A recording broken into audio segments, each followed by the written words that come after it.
The Flashy Girl from Flushing, the nanny named Fran. Oh, Mr. Sheffield.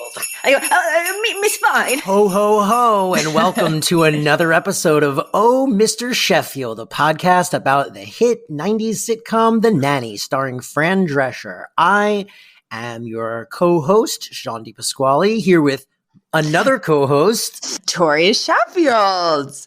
It's weird. We're like co-hosts. I don't think either one of us should be the singular host, you know? Or does co-host literally just mean there are co-hosts? Two hosts. And then a co-host is not a thing. Speaking of Coco, ho ho, this is the Christmas episode of season 3 of The Nanny. We're doing season 3, episode 14, Oi to the World.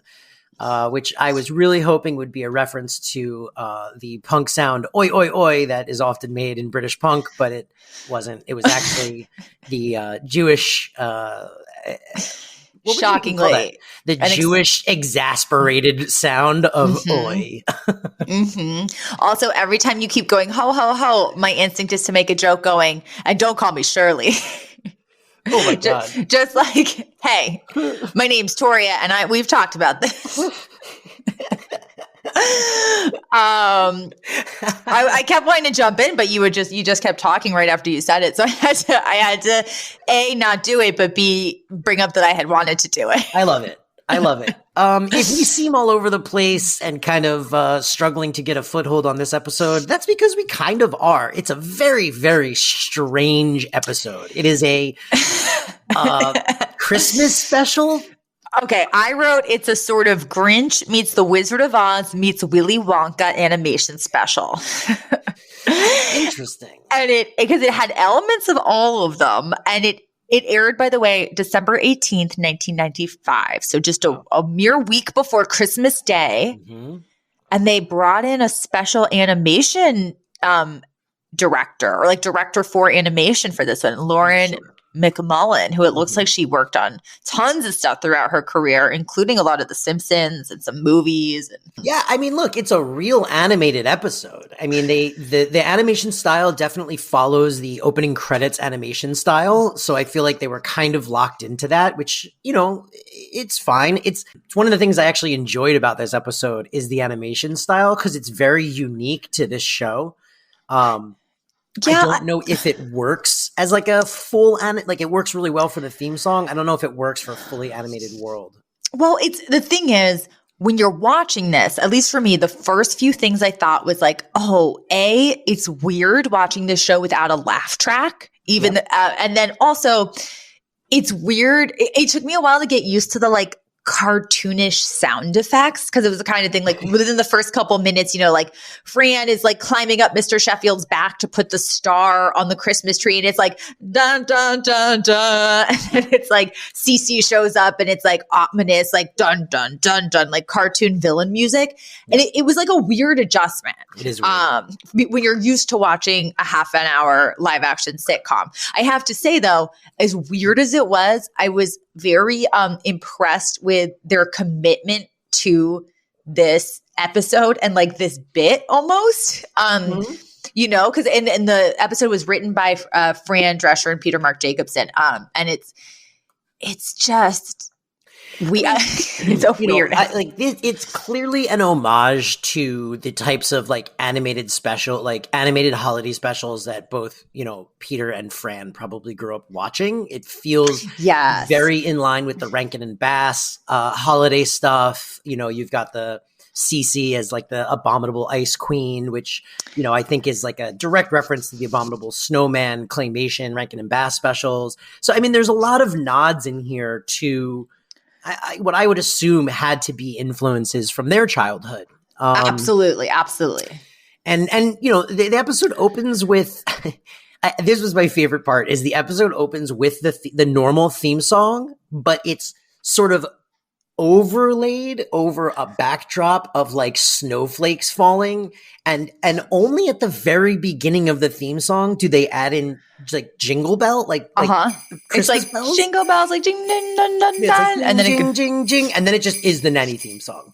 I thought for a brief moment, oh, cool, that we're going to get like a remixed Christmas version. And it was not. It was just that they had already spent their budget on animating an entire 22-minute episode. And they reanimated the intro too. There's like Christmas hats and little Christmas flares. And in the last shot where they normally like gather for the family portrait, there's just like Christmas decor and Chester is there and Chester barks. So I was actually impressed because I was like, it takes so long to animate. Just the fact that they like doctored the opening credits, I thought was impressive. And I'll say this, while we keep saying it was weird, it's actually no weirder than a normal animated Christmas special. And I agree. It was just like very, very cool homage. It's just like a cognitive disconnect to watch your normal sitcom and then have it not just be animated, but have it be like fantastical, magical, like monsters and chocolate rivers. That's why it's weird, but it's supposed to be. It's by design. And like, I don't think it's necessarily a bad thing, but we were both like, this is some crazy shit. It is. And it doesn't necessarily follow the structure of a normal Nanny episode. So I think that also, yes, when we're saying weird, I think that's also part of it is it's just structurally so different that, that wrapping my head around like taking notes and figuring out how to talk about this episode which is much more difficult than a normal episode where you're like, all right, A plot, B plot, this. Yes. Well, this is, it starts with Fran decides that Brighton has lost sight of the true meaning of Christmas. So she decides to take him to a homeless shelter to volunteer, but she ends up hitting her head on the way there. And then sort of in a very Wizard of Oz like way, they wake up, Fran, Brighton, and Chester wake up in like a candy land, but it's like the North Pole.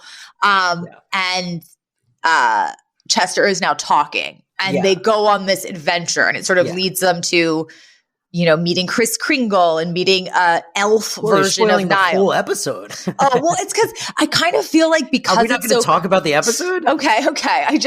All right. You're right. I mean, it's up to you. I feel like I don't know. It's like, it's such a like, as you said, it's such an unconventional episode that I think I almost just want to like talk about it all, everything all at once. But you're right. Let's slow it down. Yeah, let's break it down in order. So like we open with, Maxwell Sheffield is standing on Niles's back wearing golf shoes. That's how we open, which is like, it is fully, this is an animated world where like the joke is like, Niles is on all fours as Mr. Sheffield is on his back wearing spiky golf shoes, trying to reach the top of the tree to put the star up. And then Fran climbs onto Maxwell, who is on top of Niles, to reach the top of the tree. And it's a very silly animated sequence. It's cute. And then Brighton comes in and we get the as Tori established, we get that Brighton doesn't really understand the meaning of Christmas. And so Fran, which tracks, frankly, with Brighton's character as he's been portrayed in season 3. He's sort of very much come into his own of like, I'm rich. And like, that's my whole personality. Well, no, I totally disagree. I think he's the best kid because he's self-aware and funny about it. He's not just like, he's not spoiled brat, Richie Rich. He more like, if someone is like, hey, Brighton, go do this, he's very like, do I really have to? We all know I'm never going to have to work. Like he's that kid he's kind of tongue in cheek, but I still think he's I was actually wondering why he was the kid they chose to have the whole winter adventure with. And it could just be that it looks visually cool to have like a girl and a boy and the dog, but it could also be they were just like, he's going to nail this comedically and be way more fun to go on this adventure with than either of the girls. And frankly, with the way the character arcs in this episode, I think it makes the most sense to have it be him too. True. That softness of like, oh yeah, I guess I have to understand that this is beyond me. But anyway, so he comes in and Fran wants to show him this homeless shelter to really, sort of implore on him the importance of like giving on Christmas and that they're very well off and that they have everything they could possibly need. So any Christmas presents they get is just like icing on the cake. And they decide to take Chester the dog with them, which at this point it's become very muddled that like Chester is actually Cece's dog. But that makes a lot of sense. I feel like Cece brings Chester to the house, just hands him off to Fran, and Fran probably does the most actual parenting of this dog child. Yeah. So they go and Chester immediately sees a cat and runs, which goes into this extended sequence of Fran holding on to the leash and Brighton's hand as they're like pulled all around, and all this crazy stuff happens. And we do see them hit their head, but then they're also sort of transported to the North Pole, and they get there. And the first thing that's weird, other than that they're in the North Pole, is Chester starts talking. And can I just quickly interject? Two interesting choices that I thought that were made here. That I was like, I wonder why they did that. First of all, the cat that distracts Chester and causes this whole chase scene. It's in the house. They haven't left the house, and then he sees a cat and then runs down the street and this all happens.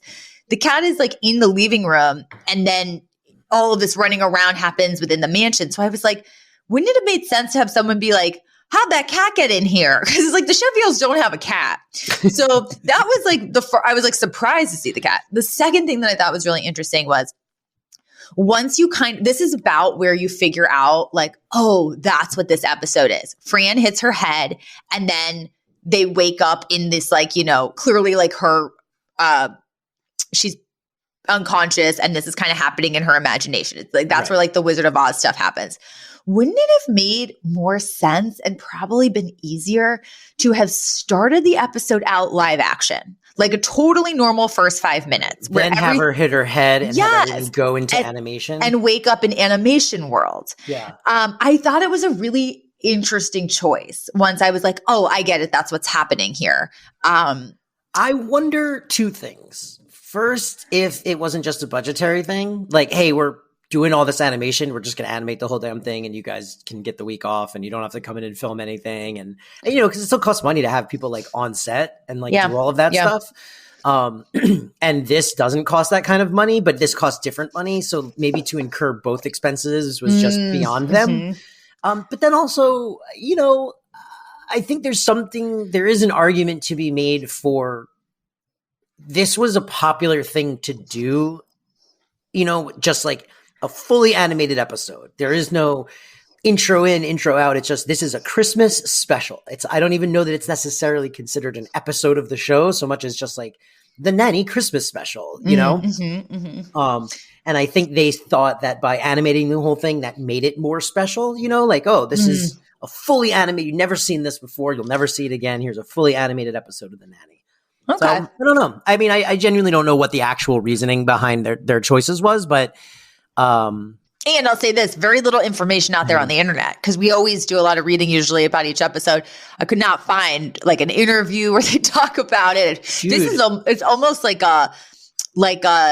if you hadn't watched it with your own eyes, you might think you dreamed it, which one reviewer actually said online.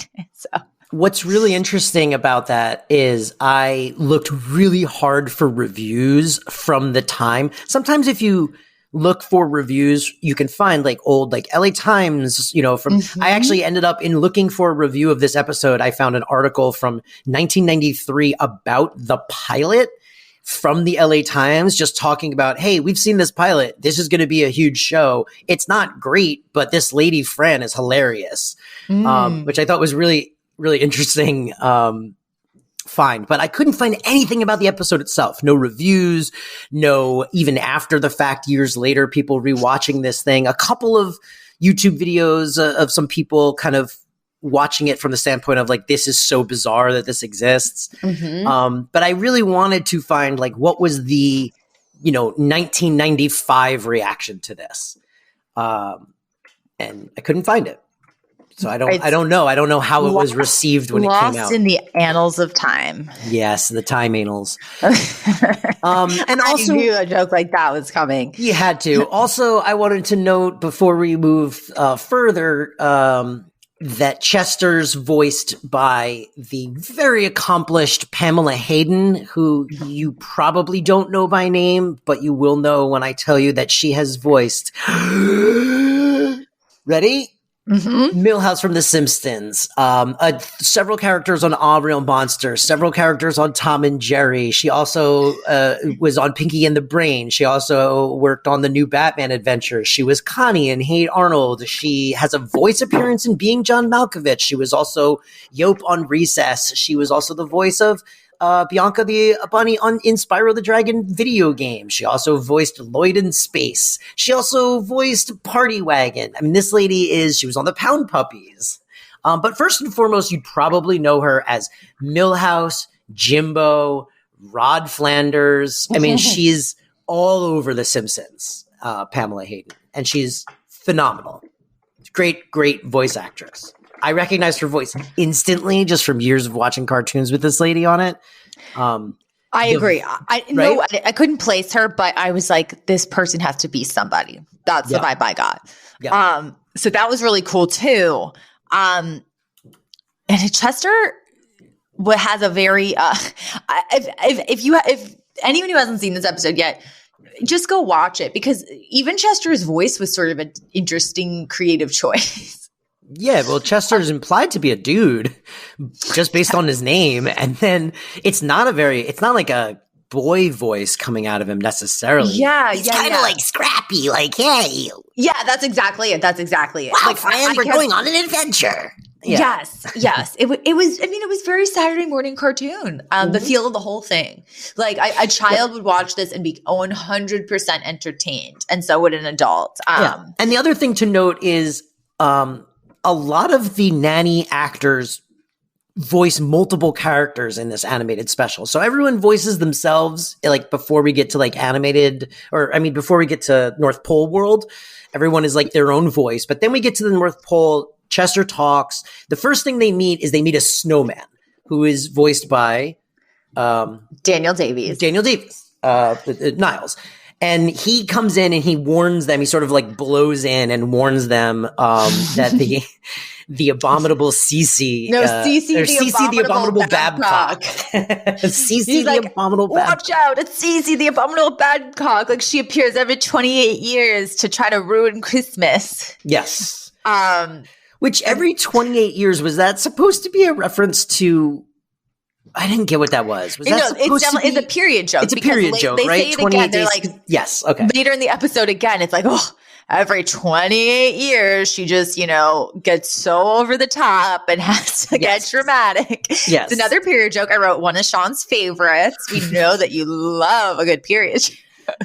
I just think, like, what's the point? Like, I'm not grossed out by period humor or periods in general. It's just like, it's so lazy. It's like, oh, she's on her period and she's a real jerk. It's like, I don't know. Sean, does that mean you won't co-sign on my book of all period jokes all the time?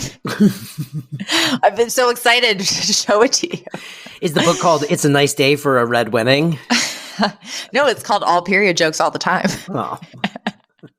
But yeah, so there's a snowman that's talking and Chester's talking and then Cece the abominable Cece the abominable Babcock shows up and chases them, and they end up running away from her. She's sort of this like big sort of storm cloud with this angry Cece face. Yeah. And they end up jumping off a cliff into a chocolate river. Mm-hmm. And then they jump onto a giant marshmallow, like a raft. And this is when I was like, wow, like, I wish I was on something right now while I was watching this, because this would be really cool.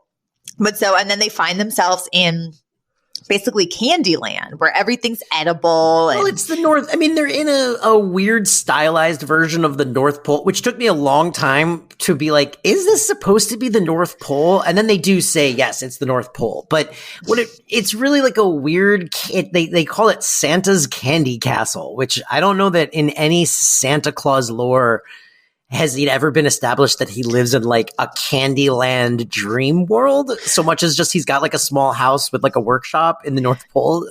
But I'm Jewish, so what do I know? That's why I say there was a hint of Willy Wonka in here, because it was like that scene in Willy Wonka where, everything's edible. And of course, Fran and Brighton are going crazy, and Brighton's like, loading up this big sack full of candy. And Fran is like, she's like, this has to be a test. And then Brighton goes, and it's all free. And then she goes, I failed. And she cramps stuff in her mouth. And she makes a joke that she hopes there's Weight Watchers in the North Pole. And then they meet Elphys. Elphys, who is an elf, also voiced by Niles. Yes, it's basically an elf version of Niles. Yes, with an Elvis joke thrown in for good measure. And he he sort of serves as their guide at this point. I thought you were going to say their god. I was like, whoa, what were you watching? I did end up taking drugs. Yeah, so he becomes their guide, and he has one of my favorite lines, which is he's explaining that what Cece the Abominable Babcock is, and he goes, she's like 2,000 pounds of anger with arms like a wrestler. What? Well, and then Fran goes, just like my mother. Yeah. And so then he sort of points to this like ice cream castle. And in fact, that was one of my favorite lines where Fran goes, it's a banana split level. Yeah. And he says that that's actually where Kris Kringle lives, Kris Kringle being Santa. And this is when we meet Kris Kringle, who looks and sounds exactly like Maxwell Sheffield. Yes. And he actually reveals that the whole, big belly and beard and Mrs. Claus were just creations of his publicist.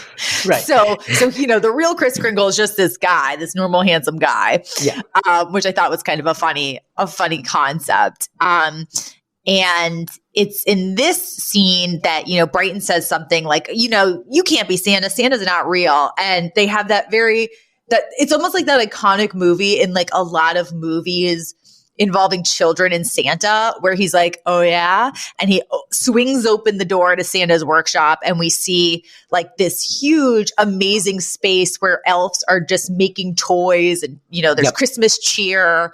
And that leads into a sort of show tunes, a musical number. Yeah, we get a full out musical number called "Ode to the World," sung by Elphys the elf, which really is great because we've talked a lot about Niles having a great singing voice, or Daniel Davies having a great singing voice, and how they sort of tease it in episodes. But I thought it was actually genuinely great to see him get a chance to like full out musical theater.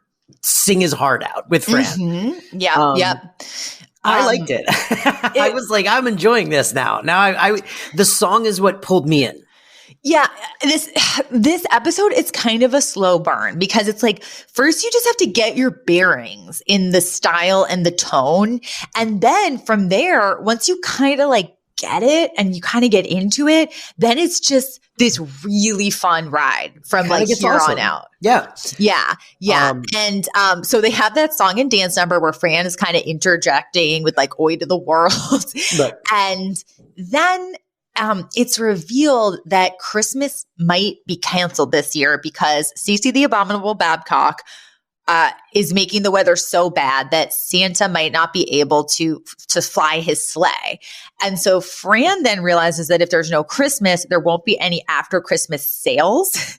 So she decides to hatch a plan to help and, to basically stop the Abominable Babcock. And that just entails Fran and Chester sneaking into the ice castle, which is very sort of, ahead of its time when you think of like Frozen and Elsa. And sure. I mean, it's not ahead of its time because there's the Ice Queen that appears in many different. It's not ahead of its time at all, but no, it's not. But I mean, it's for younger viewers who maybe haven't seen like,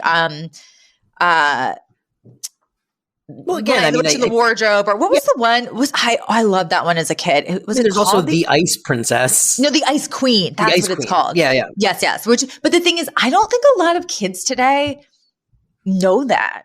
It's a pretty old fairy tale. I was familiar with it because there used to be a TV series called Fairy Tale Theater where they would have actors come in and like live action reenact old fairy tales. It was hosted by, I think Shelley Duvall hosted it. Okay. So have you never seen it? Oh, you would. I got to find you some of that. It's really incredible. And it had like A-list actors from like the late 80s and 90s would come in. It was an HBO series, and they would reenact fairy tales. Truly so cool. great. Oh, it's really great. I'll find you some of it after this. I'll show you some stuff. Yeah. But yeah, so they go into the castle. They sneak into the castle through a window.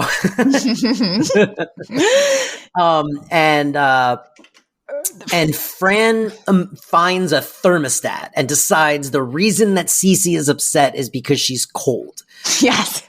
Which I think is also supposed to be just like is it another like menopausal sort of like she can't regulate her temperature kind of gag is what I think it's supposed to be. I think she's just like anyone would be cranky if they were that cold all the time. So she goes, well, actually, you know what? Now I can't remember if that was the motivation. I was thinking that, and maybe because I was taking notes while I was watching, I missed it. I was thinking she was just going to turn up the thermostat to like melt the abominable Babcock. But I think you're right. I think it was like, she's probably just, in a bad mood because she's freezing. Mm-hmm.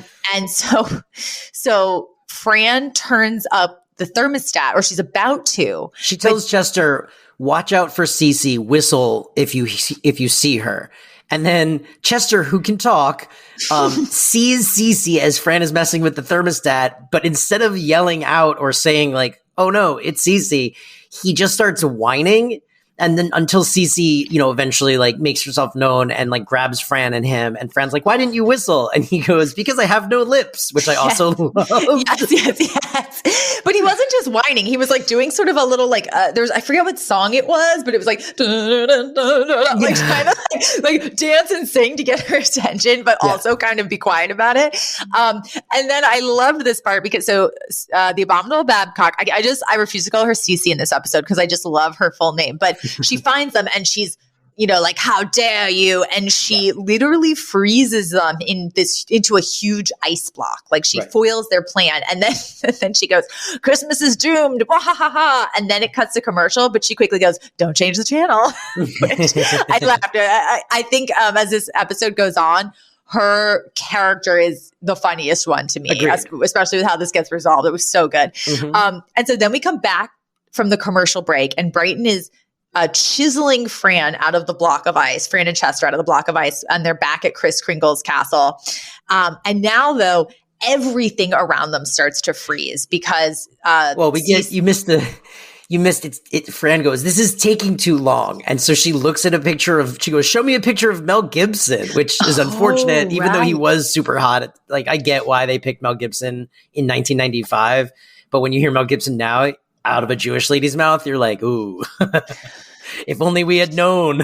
Well, I think we've both talked about this, that our moms both really loved Mel Gibson. If only we had known how anti-Semitic he was. He was my mom's guy. Yeah, mine too. But anyway, she sees a picture of Mel Gibson and the ice instantly melts off of her, which I thought was really funny. And then Brighton wants to go home. He's like, I'm done with this. I want to go home now. But they can't get home because, as you mentioned, everything starts to freeze. Cece's like really or the abominable Babcock is really upset. Everything starts to freeze, including Elvis. And Fran's like, we have to do something. Like, I know how to fix this. Like, I'm going to throw a party. And they're like, what? And she's like, just trust me. Like, I'm going to throw a soiree. I know exactly how to handle this. And so we cut to this party and she's invited the abominable Babcock. And the abominable Babcock shows up and is like, why are you having a party? Like, I hate parties. I'm going to destroy everything. And Fran holds her ground and she goes, oh, all right. Well, I guess we can shut the party down. I guess then if you don't want to know who your secret admirer is, she's even more subtle. She goes, oh, fine. She goes, and she like looks at Chester and goes, I really don't know what her secret admirer sees in her. Right. And literally it was this great comedic beat where like the use of sound effects was really good too. Cause there's like thunder and wind and this and that, and it all just stops. And then the abominable Babcock just goes, what? Yeah. Like, come again. Yeah. And so we realize now that her loneliness is what's really causing all of this. Cece is just, the abominable Babcock is just so incredibly lonely. It's made her ice cold and upset. And she suddenly is very into hanging on Fran's every word as Fran sort of teases out the idea that there is someone who's interested in her, but she has to promise to not destroy Christmas, and she has to promise to never get involved in any Christmas shenanigans again. And she'll introduce her to this secret admirer. And the abominable Babcock agrees eventually, reluctantly at first, but it's like, okay, let's just do it. Yeah, she's like, the suspense is killing me. And Fran introduces her to the Rain Man, which is a rain cloud with the face of Dustin Hoffman from the movie Rain Man, which frankly is such a 90s specific reference. I don't know that it holds up at all anymore. But also, I thought it was really interesting that like both Mel Gibson and Dustin Hoffman have been fully canceled for being gross at this point, and but for very different reasons. For very different reasons, but like both references in this episode don't pass like the present day test, where you're like, oof, neither one of those guys is a great reference. Also, I'm pretty sure the character in Rain Man is just like an autistic dude. And it also struck me as weird that like for a very long time in 1995 and like through like the early 2000s, everyone was just having a ball with Rain Man because he does a very specific voice in that movie, you know, Dustin Hoffman, where he's like, definitely going to count, counting all the time, definitely counting. And people were making fun of, I think, Dustin Hoffman's voice choice more than the character. But like ultimately all of that is just like tied into the fact that like, yeah, he was trying to portray in his own way an autistic character. So this Rain Man cloud with Dustin Hoffman's face is going like, hi. And he even has a little backpack on, I noticed, like a rain cloud backpack. Cece is thrilled. She's like, oh, he's adorable. Yeah. And she's like, would you maybe want to go for a walk around the world with me? Anyone showed her affection, she would be into it. It doesn't matter who it is. Can I just say this also? The actor who did the Dustin Hoffman Rain Man parody, it's Maurice LaMarche. Oh, yes. And he's a voiceover actor from Toronto. He did Brain from Pinky and the Brain, King Agnar from Frozen. He was in Futurama. Maurice also has done this exact impression before. He voiced Dustin Hoffman's Rain Man on the 90s animated show The Critic. He also did a version of this character on Animaniacs. Because that show was also chock full of movie parodies, and he did this character on that. Let's see, what would be more recent stuff? He was Morbo on Futurama. Well, that's why I said King Agnar from Frozen. Yes, he's also Oddval on the King Oddval on Disenchantment, which is on now. You know, and hitters. And he does the voice of Orson Welles on The Simpsons. On any time that the voice of Orson Welles shows up on The Simpsons, which is weirdly a lot, that's him. So, but basically, Fran saves Christmas. So this ingenious plan and sort of her, you know, as she often is in real life too, sort of her intuitive nature and like kind of understanding what's really driving people is what saves the day. And so then Kris Kringle, aka Maxwell Sheffield, offers to give them a ride in his sleigh, like back home.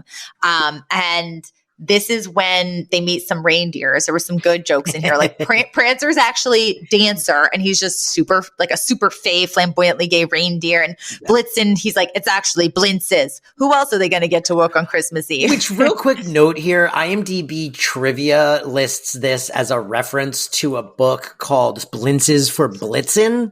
But Blintzes for Blitzen didn't get published until 1996. So it's not. This is not a reference to that. It's just a joke, and that also is a joke, and they're just very similar, like jokes. But like, it is not based off of Blintzes for Blitzen, because that book didn't come out until the following year. Yep. 96. So So screw you. And also, this is animation, which means this was written and made probably even a year before this episode even aired in 95, in December of 95. So it's definitely not a reference to that. It's just, I mean, how many jokes are you going to make out of Blitzen? Also Jewish jokes. There's only one, and it's Blintzes.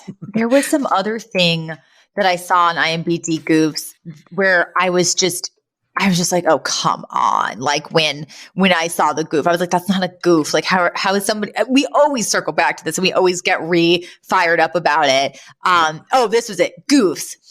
Fran takes off on her adventure with Chester the dog, but that dog belongs to Cece. There's literally an exclamation point.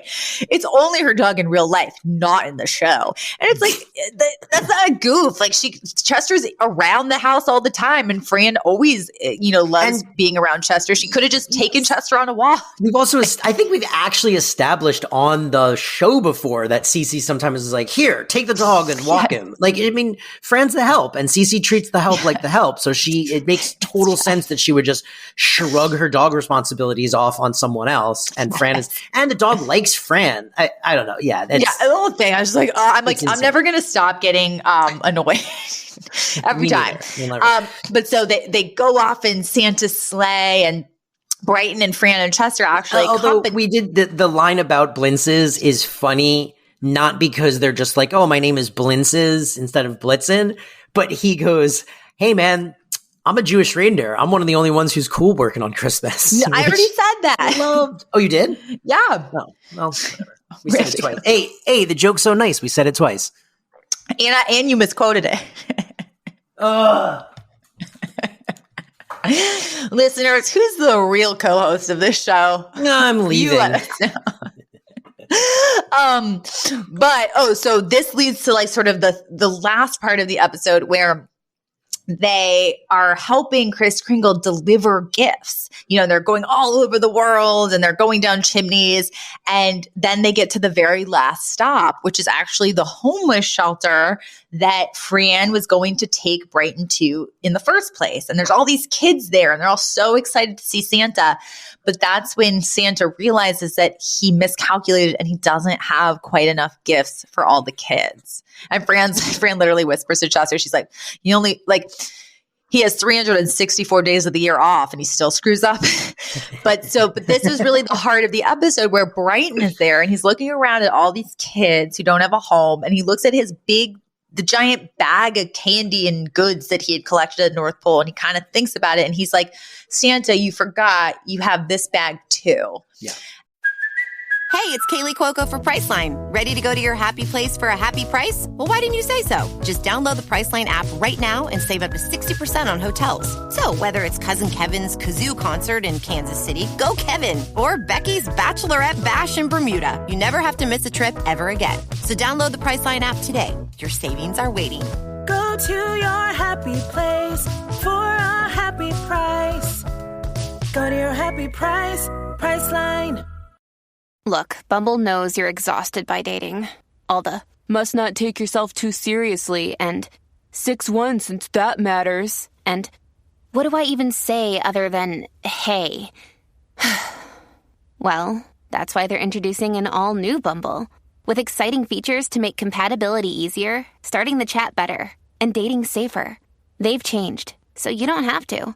Download the new Bumble now.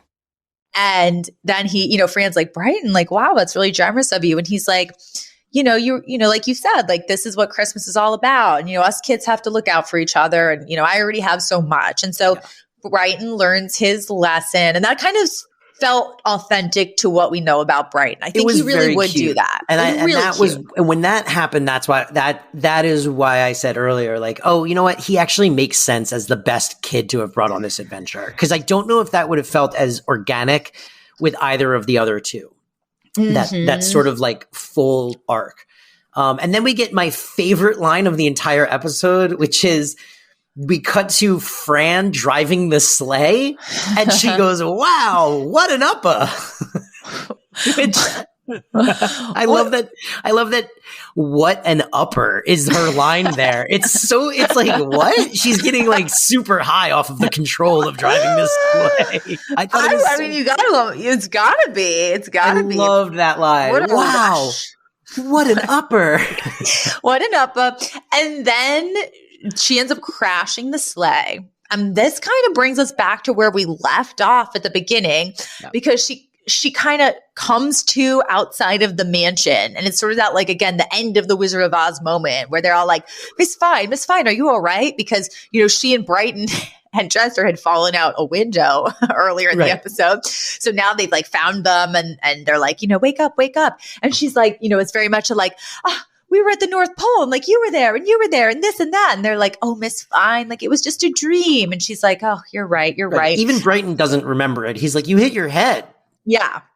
But then there's this really, I thought, sweet moment where Mr. Sheffield's like, well, come on, like, let's all go get our coats. Like, we should all go to the homeless shelter together and volunteer. And then they kind of leave Fran with Chester, because they're going to come back out once they get their coats. And she's like, oh, Chester, I guess it was a dream. And then Chester goes, yeah, because you ate all that candy and your pants still fit. And she's like, it's like a, thus proving it wasn't a dream. This is all in canon. This all actually happened, and it's never mentioned again, but it did happen. And that is the continuity that I am going with. That's my headcanon for the Nanny, is that this all happened in real time. God, if only. And I wish that the next episode, the next live action episode of this show, opened with Fran having a bandage on her head from falling out the window, because I do. And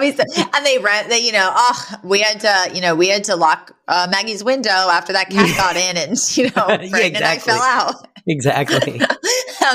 But so my note at the end of all this was a very like Christmassy spirit episode, and especially noteworthy that it was written by a couple of Jewish people. Yep. But it really was, about like the Christmas spirit and sharing what you have and thinking about others. And I think the funny thing is there's a lot of American Jews who really do love Christmas. And like, it's just, it's not a religious thing, but it's just a like, oh yeah, like I love the lights and the spirit of, getting into the spirit of generosity, not necessarily the gift stuff. And I think it's for a certain section of Americans has transcended to just like fun time. And I agree. Kind of, you can kind of separate it from, it's like religious roots. I did think, I do feel like it's a missed opportunity for two very powerful Jewish television creators to get the ability to do something like this and make a Christmas episode instead of making something for Jewish audiences. Because my whole life, I grew up watching Christmas specials. I don't know that I've ever seen a Hanukkah anything. And, that's part of why I think so many Jews like Christmas is because that's what we're given. So you're either into it or you spend a lot of time like really miserable about it. And so it would have been cool to see them do this and put all of this effort into something that was a little more geared towards Jewish faith or like towards like a Jewish holiday would have been cool. But I also understand why a network would probably have been like, nah, do a Christmas special, Well, I wonder if they even could have gotten approval on a Hanukkah special. Exactly. Hanukkah's boring. No one cares. Do a Christmas episode. Well, and to be fair, not that I think this goes into anybody's calculus in terms of the entertainment industry. Hanukkah is not an actual huge religiously important holiday in Judaism. Like a lot of, I would say, non-Jewish people, like that's the one they know. And they sort of think, oh yeah, it's like Jewish Christmas. But in terms of actual, the yearly holiday calendar, Hanukkah is like small potatoes. There's much bigger holidays that mean a lot more, are taken a lot more seriously. In other countries, like in Israel, the whole gift giving thing isn't even a part of Hanukkah. It's just that, American and Western Jews felt bad that their kids weren't getting presents because it always overlaps with Christmas. So that's kind of like a new modern thing, but there's no like actual reason for it religiously. So it's not the Jewish Christmas. Like they're just no, it's not. They're just near each other. It's not I mean, you could argue that Passover is actually a more important religious holiday than Hanukkah is, or like Yom Kippur, yeah. Which again, I think my criticism still stands, which is it would have been cool to see this type of treatment for one of those things because it's not something that we ever get. I wonder if that would be kind of interesting if there was a Yom Kippur episode where Fran has to fast.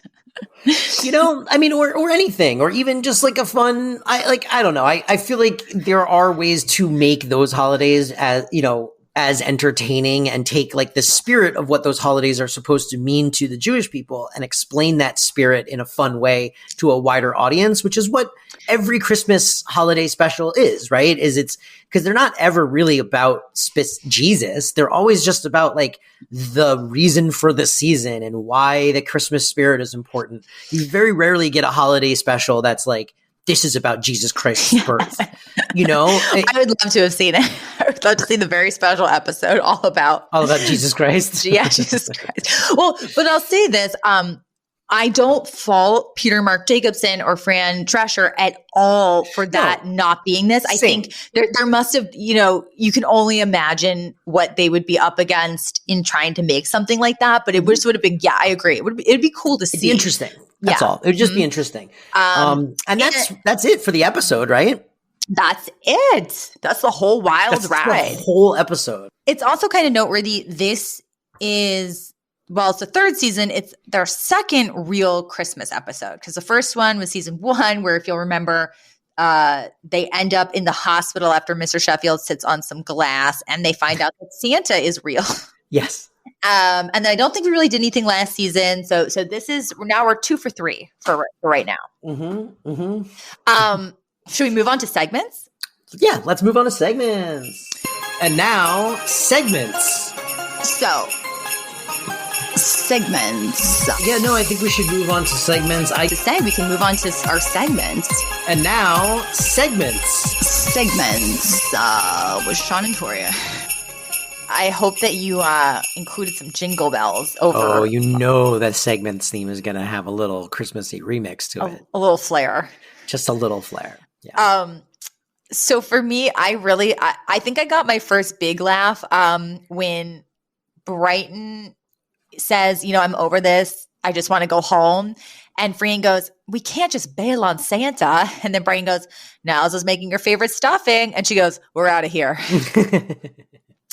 And I did really like when Fran hatches a second plan to try to defeat Cece the Abominable Babcock. And she's like, come on, Chester. And he's like, no, I quit. They use 12 different Beethovens and I don't even have one lousy stunt double. I liked that. And I forgot to fact check if they really did use 12 different Beethovens. Pretty sure they used several. I don't know if 12. 12 seems like an excessive amount unless dogs kept dying on it. I was just going to make the joke. Well, 8 of them died. Great minds. Uh-huh. Yeah, I mean, I actually kind of went through all my favorite lines as we were talking about this episode. Me too. I kind of hit them all. Like they were all kind of intrinsic to what was happening. So I kind of just slipped them in as we went through. But my favorite line, as I mentioned, is "What an upper." I really like "What an upper." I also like the elf describing the abominable Babcock as 2,000 pounds with arms like a wrestler. Yep. Yeah. Which is extra funny because, like, as she's drawn, she has no arms. So it's just an insult. It's just a Cece insult. Yeah, but I totally agree. I said a lot of my favorite things throughout. Yeah. And then in terms of Yiddish, we had the word mensch, which we've had before. It's like a person of integrity and honor, but we had it in a line, which I don't think we could have ever imagined in 1,000 years, where Fran goes, Elvis, you're such a mensch. Yeah. And then we have the non-Yiddish word, but it makes me laugh, Badinsky. It's like an English Yiddish hybrid where it's like, you're such a Badinsky, meaning you're always butting into people's stuff. Yeah. And then for Nanny trivia, a couple things. We mentioned that there's no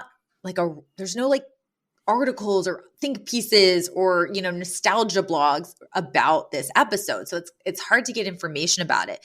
But I actually went down this rabbit hole where I found out that the episode was sold on the DVD just of this episode was sold on Amazon starting in like 2007. And when you read the comments about this, you really start to appreciate what it was like for Nanny fans before it was available on HBO Max, because there's all of these.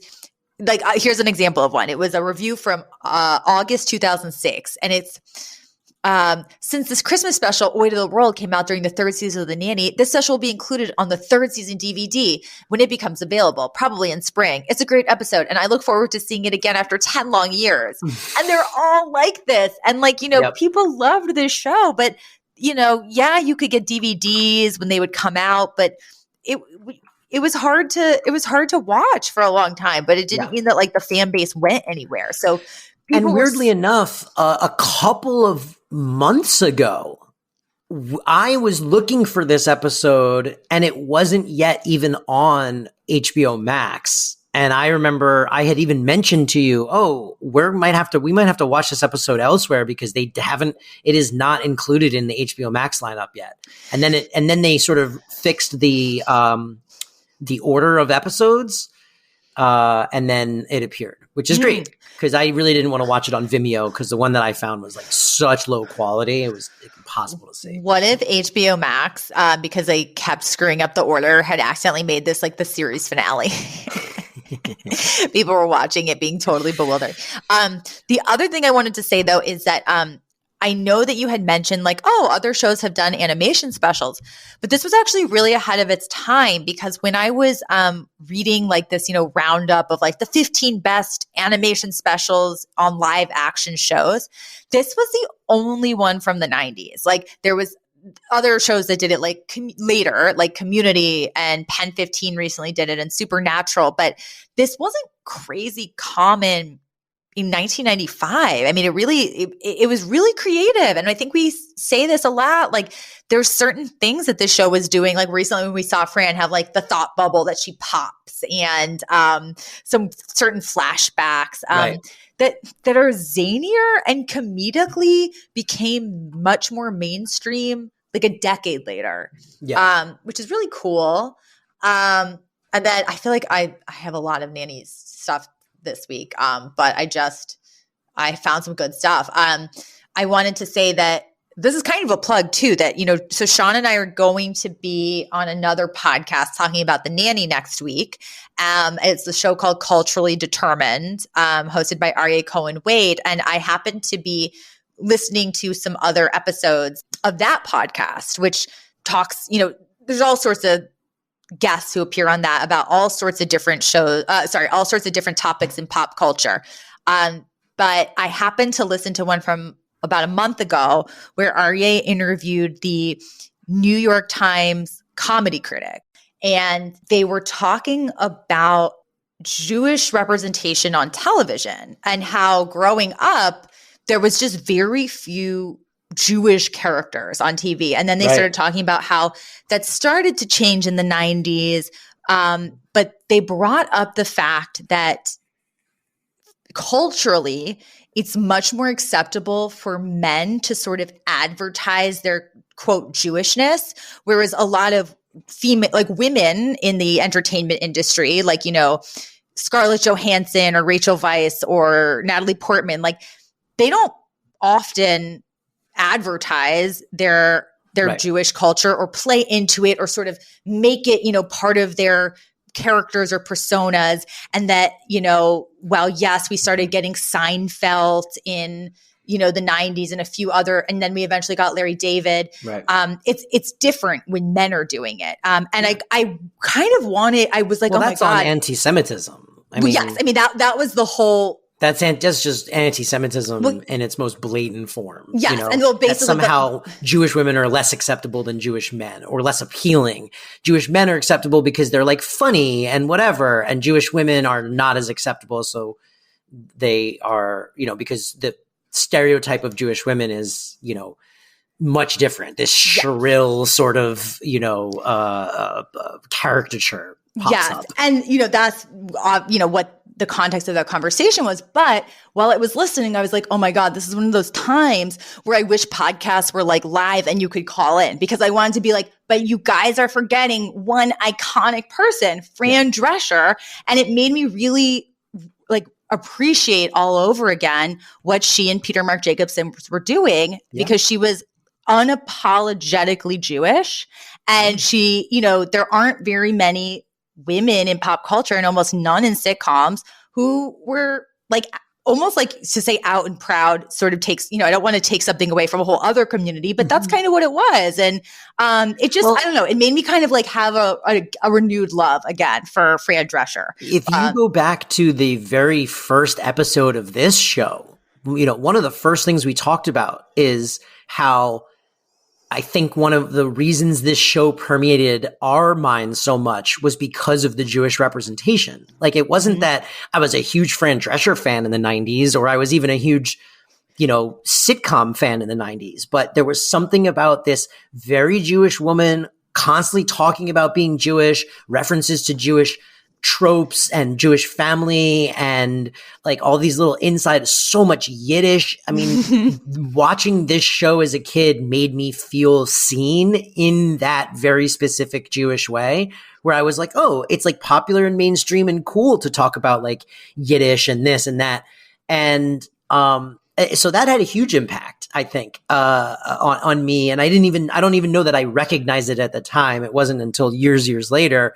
And then, even years after that, when we started to rewatch the show, that I was like, oh, I think that's what I loved about this so much, is it really spoke to me, because there wasn't a ton. I mean, growing up, my Jewish celebrity idols was like Mel Brooks. I was like, this guy. It was like a lot of old timey, Jewish comedians were sort of like the signposts. And then you had Seinfeld, of course, right around this time started to get big. But even Seinfeld as a series, it's not as Jewish as this show. They're very Jewish. He's very Jewish in the way he acts. And they sometimes, his parents obviously have a little bit more of like, you get more, Jewish specific references in those episodes. But it's kind of not a Jewish show the way this show is. Yeah, no, he's trying to be neutral. He's trying to be like, net neutral. But the thing that was also interesting is that with the podcast I was listening to, the New York Times writer was saying how, he grew up not even thinking that Jewish people were underrepresented in the media because, even as a Jewish person, he thought, well, yeah, I mean, we're told that Jews are successful and doing this and that, which they are, and they are in a lot of behind the scenes positions in the entertainment industry. But then he, discovered some statistic that like through all of the 1970s or 80s or something like that, there was not like a single protagonist on TV who was Jewish. Yeah. And then you start to realize like, oh, there really isn't representation. And I don't see myself out there, and I don't see my culture like,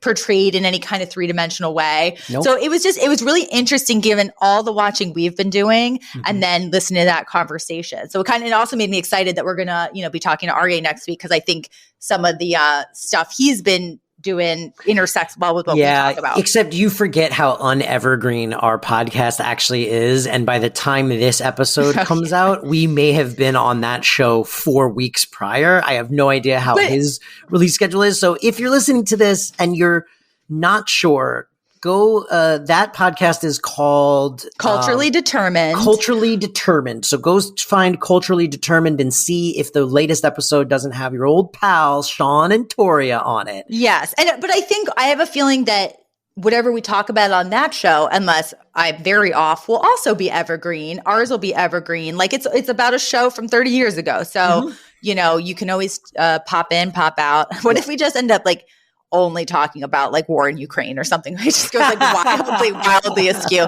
And on that note, the Fran or the Cece, I said, I think I'm the Fran. I love dogs and I love Christmas. You're lukewarm on dogs. And I said, you're a relationship person. You're really the Cece, the abominable Babcock.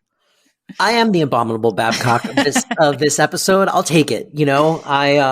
My heart has been warmed to Christmas through 6 years of living with someone who absolutely adores everything about Christmas, except for any of the religious aspects. Elizabeth is really one of the first people I've ever been with who, like, I dated other girls who celebrated Christmas, but my enjoyment of their enjoyment was always curbed by, like, it did get to a religious place eventually, you know, somewhere in the celebration. But Elizabeth's the first person I've dated long term who's just like, yeah, I don't know. I'm atheist, but like, I just think Christmas is cool. I love it. It makes me feel happy inside. And like, that has been very infectious and has made me, I mean, this is the first relationship I've been in where I've actively been excited about buying a Christmas tree for the last 2 years. And yeah, I don't know. But yes, prior to this relationship, I was very much like, bah humbug, who cares? And I also think you would be really miserable without like a loving partner. I think you're a partner guy. 100%. My single years on holidays were the roughest times because holidays aren't about any kind of religious thing to me at all. Even Jewish holidays, it's always about like family and relationships. And so in my most single, alone Los Angeles times, like holidays were always the most painful because it's like, ugh, I don't care about your get-togethers. I don't care about your friends. I don't care about your loved ones. I just want to be left alone and have this to be over. So yeah, that's fair. I guess this week I am the CC, the abominable Babcock. Yeah, you're Sean, the abominable De Pasquale. Yeah. Okay, so that is an episode. We went a very long time. Because there was a lot. There was a lot to unpack. You thought we weren't going to have like enough for a whole episode, but I actually think this ended up being bonus sized by our measure because we're usually right in that 35 to 45 minute range, and I think this one's closer to an hour long. So yeah, it's a very special. This was our Christmas episode. That's right. Yeah, I know. Probably air in July, and Christmas in July is a thing. So Christmas I think this is going to air in June. Oh, I'm excited. I can reuse. Remember the logo that I made like a long time ago now, where we have Christmas hats on? Yes, Santa hats. I can redo it. You can. So yeah, that's it. We did our Christmas episode, and I'm very happy that we did one, no matter that it's not anywhere close to Christmas when this probably comes out. But I feel the Christmas spirit. What about you? Me too. I felt very Christmassy after watching it. I liked it. This is the kind of thing I could watch every year. It's easy breezy, fun. Yeah, I'm going to add it into my Christmas rotation of like random Christmas episode things that I watch. I'm going to add this into the rotation because it was cute. I liked it. At the end of the day, I thought it was really cute. It's only 20 minutes long. It's just like a cute little Christmas story, and it's worth it just to hear Daniel Davies sing. So thank you guys for listening. As always, rate and review on all the places. It helps us so much. We're at Mr. Chef Pod on all, on Instagram and Twitter. And we do have an email, but I don't know. Have we checked it ever in a long time? I check the email. I don't think we give it out that often. I'm in there a lot. But yeah, I guess if you want to email us something very specific or something that you can't fit into a comment on Twitter or Instagram, you can email mrsheffieldpodcast@gmail.com. Mr. Sheffield Podcast @gmail.com. Send us an email. I would love to get emails. That'd be fun. And if you guys want to get me a Christmas present, there's that Moschino heart-shaped purse. I'm just going to keep plugging it. Get that purse for Toria, please. Someone go get that purse for her. Jeez. She won't stop talking about it ever since we watched that episode. The weird thing is I'm not a bag or a purse person. I don't know why I've become fixated on this. I really don't. I mean, I use a tote bag that has a stain on it. I don't know brands, but I want that one. It's a really cute purse. And on that note, that's an episode. So bye, Toria. Goodbye.